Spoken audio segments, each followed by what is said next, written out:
ఒక మాట చెప్తుంది శాస్త్రం, దారిద్ర్యము, మరణము, భయము, ఈ మూడు ఎంతవరకు ఉంటాయో తెలుసా? అద్భుతంగా చెప్తోంది శివపురాణం.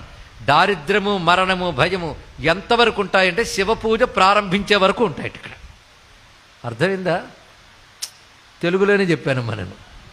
దారిద్ర్యం, మరణం, భయం ఎంతవరకు? శివపూజ ప్రారంభించే వరకే దారిద్ర్య మరణ భయాలు ఉంటాయి. శివపూజ ప్రారంభించాక శివానుగ్రహం వల్ల అవన్నీ తొలగిపోతాయి. అది చెప్పాడు. శివుడు ఎలా తొలగిస్తాడు? ఏ ప్రారబ్ధం వల్ల ఇవి వచ్చాయో ఆ ప్రారబ్ధాన్ని రెక్టిఫై చేస్తాడు ఆయన ఇక్కడ. అందుకే ఈయన బాగా అలవాటు చేసిందని చిన్నపిల్లవాడికి భగవత్ పూజ అలవాటు చేశాడు, మంత్రజపం అలవాటు చేశాడు, శుద్ధిగా సకాలంలో నిద్ర లేవడం, మంచి అలవాట్లు ఇవన్నీ చేశాడు. అంటే మీరు ప్రారబ్ధంలో అకాల మృత్యు ఉన్న నీ ప్రవర్తన సక్రమంగా ఉంటే దాన్ని కూడా దాటవచ్చు. ఈ ఒక్క కథ ద్వారా ఎన్నో తెలుసుకోవాలండి. ఒక కథ ద్వారా ఋషులు ఎన్నో చెప్పదలుచుకున్నారు. ఒకవేళ ఎవరైనా ఇక్కడ శ్రద్ధగా విని ఉంటే ఈ కథలో ఎన్ని సందేశాలు చెప్పామో పాయింట్ వేజ్ రాసి చూపించగలిగితే వాళ్ళకి శివుడే గొప్ప డిగ్రీ ఇస్తాడు. నేనే చెప్పను.